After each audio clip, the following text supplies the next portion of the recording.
नमस्कार, मी सीताराम राणे, नगरसेवक आणि ठाणे जिल्हा हाऊसिंग फेडरेशनचा अध्यक्ष. बऱ्याच दिवसांनी गृहनिर्माण संस्थांचा विषय मी या व्हिडिओच्या माध्यमातून आपल्या समोर आणतोय.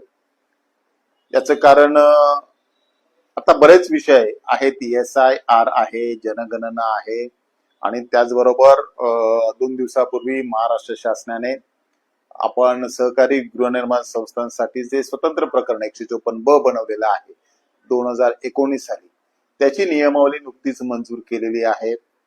बराच कालावधी ही नियमावली मंजूर होण्यासाठी गेला, काही अडचणी होत्या, मात्र आता ते झालं आहे. त्यामुळे मी माननीय मुख्यमंत्री देवेंद्रजी फडणवीस, सहकार मंत्री माननीय बाबासाहेब पाटील या सर्वांचं अभिनंदन करेल आणि धन्यवाद देईल की बऱ्याच वर्षापासून अडकलेला हा प्रश्न आपण मार्गी लावला, त्याबद्दल धन्यवाद.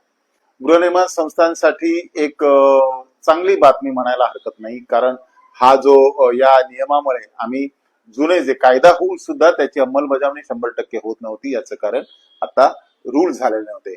आता नवीन रूल झालेले आहेत. 154B स्वतंत्र प्रकरण बनलं, त्याच्यानंतर हे रूल झाले आहेत. त्यामुळे आता आपल्याला त्या 154B प्रमाणे कामकाज करता येणार आहे आणि त्यामुळे सहकारी गृहनिर्माण संस्थांना हे की ते संभ्रम अवस्था आता संपलेली आहे, झालेले आहेत. एक प्रक्रिया असते, कायदा बनतो, कायद्यानंतर त्या कायद्याची अंमलबजावणी कशी करावी यासाठी नियम बनवतात, त्याला आपण नियमावली म्हणतो, आणि त्यानंतर आपले उपविधी बायलॉज तयार होतात आणि या तिघांच्या आधारावर सहकारी गृहनिर्माण संस्थांचं कामकाज चालतं.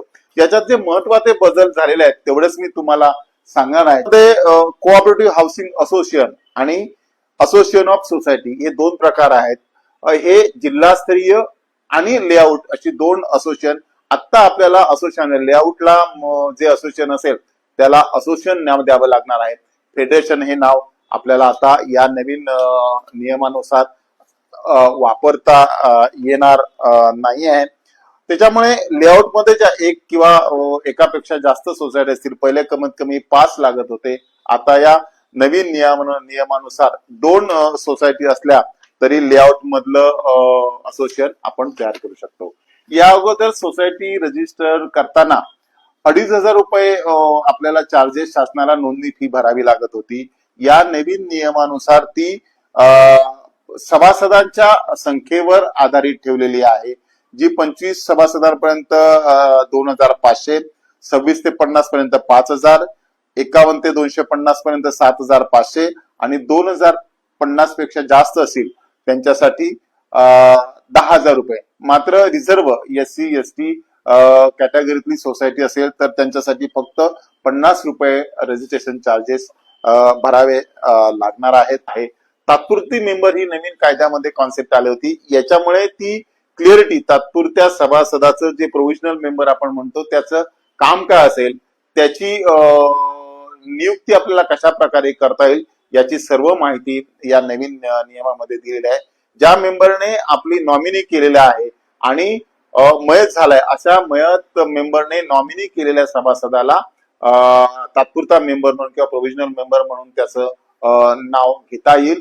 किंवा एकापेक्षा जास्त असतील तर सर्वांनी मिळून एकाचं नाव कळवायचं आहे सोसायटीला. असा मेंबर हा तात्पुरता मेंबर होऊ शकेल. आपल्याला माहिती आहे सिंकिंग फंड जो आहे तो यापूर्वी सुद्धा 0.25% होता, तो तसाच ठेवलेला आहे. रिपेअर आणि मेंटेनन्स फंड जो आहे तो सुद्धा मागच्या प्रमाणेच 0.75% ने ठेवलेला आहे. मात्र ह्याच्यात नवीन आपण मेजर रिपेअर फंड, हे जो लोकांचं याच्यात कन्फ्युज होत होतं, तो स्क्वेअर फुटावर घ्यावा की सभासद संख्येवर प्रमाणे घ्यावा, सगळ्यांकडून सारखा घ्यावा, याच्यावरनं बरेच वादंग बऱ्याच सोसायटीमध्ये झाले आहेत. मात्र या नियमामध्ये तो स्क्वेअर फूट प्रमाणे म्हणजे एरिया प्रमाणे घ्यावा असं या नियमामध्ये तरतूद केलेली आहे. त्याच्यानंतर नवीन याच्यामध्ये आतापर्यंत निवडणूक निधीची प्रोव्हिजन कायद्यामध्ये किंवा नियमामध्ये किंवा उपविधीमध्ये नव्हती. याच्यामध्ये ती निवडणूक निधी जी आपल्याला दर 5 वर्षांनी निवडणूक होणार आहे त्यासाठी निवडणूक निधीची व्यवस्था प्रोव्हिजन या याच्यामध्ये केलेली आहे. वेलफेअर फंड जो यापूर्वी बरेच वादंग या विषयावर, वेलफेअर कल्चरल फंड घ्यावा किंवा घेऊ नये, बऱ्याच सोसायटीमध्ये याच्यामध्ये वाद होते, मतभेद होते. पण आता नवीन नियमामध्ये वेलफेअर फंडची प्रोव्हिजन केलेली आहे ती सोशल आणि कल्चरल ऍक्टिव्हिटीसाठी तो आपल्याला वापरता येईल. कॉर्पोरेट फंड हा पूर्वी होता तसाच कॉर्पोरेट फंडची व्यवस्था केलेली आहे. एक गोष्ट ह्या नियमामध्ये केलेली आहे की याच्यापूर्वी जे बायलॉज मध्ये काही प्रोव्हिजन्स होत्या, उदाहरणार्थ फंड कशा प्रकारे घ्यावा, तो किती असावा, ह्या सगळ्या तरतुदी आपल्या उपविधीमध्ये बायलॉज मध्ये होत्या, यावेळी त्या रूल मध्ये घेतलेल्या आहेत. त्यामुळे याच्यावरनं कोणाच्या सोसायटीला वेगवेगळे करण्याचा विषय नाही, रूल मध्ये आहे तेच. काही वेळा बायलॉज मध्ये असल्यानंतर सोसायटी वेगवेगळ्या प्रकारे ते करत होते, त्यामुळे त्याला आता पायबंद बसेल आणि सगळ्यांसाठी सारख्याच निधीची प्रोव्हिजन या याच्यामुळे झालेली आहे. महत्वाचा बदल जो सभासदांच्या दृष्टिकोनातून किंवा थकबाकीदार जे सभासद आहेत किंवा थकबाकीदार असतात, मेंटेनन्स भरत नाहीत, त्यांच्यासाठी एक आनंदाची बातमी की त्यांच्यावर जो थकबाकीवर जो इंटरेस्ट होता तो यापूर्वी बायलॉज मध्ये 21% अॅन्युअली होता, तो कमी करून फक्त 12% ठेवलेला आहे. 21%चा 12% झालेला आहे. मात्र हा लागू सोसायटीमध्ये समोर, म्हणजे आताच मला एक सोसायटी विचारून गेली हा कधीपासून होईल. ज्या वेळेपासून हा कायदा मंजूर झालेला आहे त्यापासून त्याची अंमलबजावणी होईल. आजपर्यंत जर थकबाकीदार कोण असेल त्याला तुमच्या सोसायटीने जी तरतूद केलेली असेल 21%पैकी 21% किंवा त्याच्यापेक्षा कमी केली असेल तर त्याप्रमाणे, मात्र यानंतर जो इंटरेस्ट लावला जाईल तो शासनाने नियमावली बनवल्यानंतर किंवा सोसायटीने उपविधी मंजूर केल्यानंतर जो अगोदर असेल त्याप्रमाणे त्याची अंमलबजावणी. सोसायटीच्या कमिटीच्या म्हणजे संचालक मंडळाच्या रिक्त जागा कशा भरायच्या या बऱ्याच लोकांमध्ये संभ्रम होता. आपल्या इलेक्शन रूल मध्ये सुद्धा त्याचं स्पेसिफिकेशन काही दिलेलं नव्हतं, तर या नियमामध्ये त्याची क्लिअर तरतूद केलेली आहे की अशा काही कारण म्हणजे राजीनामा दिलेला असेल, मयत झाला असेल, त्याने आपलं घर विकलं असेल, कुठल्याही कारणामुळे संचालक मंडळाची रिक्त झालेली जागा ही कमिटी स्तरावरच नेमली जाईल. त्यासाठी निवडणूक प्राधिकरण किंवा संबंधित उपनिबंधकाची गरज नाही, ही सर्व जबाबदारी कमिटीच्या वर ठेवलेली आहे.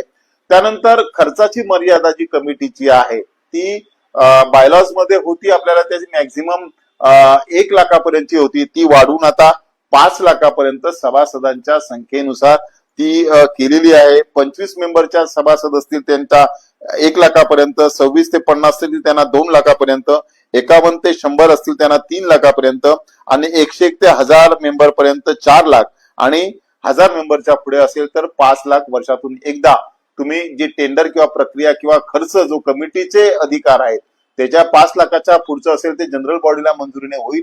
5 लाखापेक्षा कमी किंवा 5 लाखापर्यंत असेल किंवा ह्या मर्यादा मेंबर वाईज दिल्या त्याप्रमाणे ती कमिटीच्या अखत्यारीत तेवढ्यापर्यंत मंजुरी होऊ शकते. स्वयंपुनर्विकासाला मोठ्या प्रमाणात चालना देण्यासाठी तरतूद अशी स्वनिधी म्हणून जो सोसायटीला खर्च करावा लागतो तो कसा उभा करायचा, बँका सुद्धा ह्या कायद्यात तरतूद नसल्यामुळे वेगवेगळी कारणं सांगून निधी उपलब्ध करून देत नव्हते. आता मात्र या नियमामध्ये खास तरतूद अशी केलेली आहे जी कायद्यामध्ये आहे पण याने स्पेसिफाय केलेली आहे की तुमच्या जमिनीच्या रेडिएशनच्या किमतीनुसार हा निधी मिळेल आणि रेडिएशनच्या दराच्या 10 पट तुम्हाला हा स्वनिधी म्हणून विकास करण्यासाठी उपलब्ध होईल. अशा अनेक तरतुदी या नियमामध्ये आहेत, त्याची अंमलबजावणी चांगल्या प्रकारे होईल. थोड्या काही दिवसात आमच्या या नियमाच्या आधारे उपविधी म्हणजे बायलॉज तयार झालेले आहेत, ते थोड्या दिवसामध्ये शासनाच्या वतीने पब्लिश केले जातील. त्यानंतर त्याच्यावरच्या सूचना हरकती आपल्याकडून मागवल्या जातील आणि त्यानंतर पुढच्या कालावधीमध्ये उपविधी म्हणजे बायलॉज सुद्धा तयार होतील आणि हे सगळं तयार झाल्यानंतर सर्व गृहनिर्माण संस्थांनी नवीन बायलॉज स्वीकारायचे आहेत आणि त्याप्रमाणे त्याला मंजुरी घ्यायची आहे आणि कारवाई करायची आहे.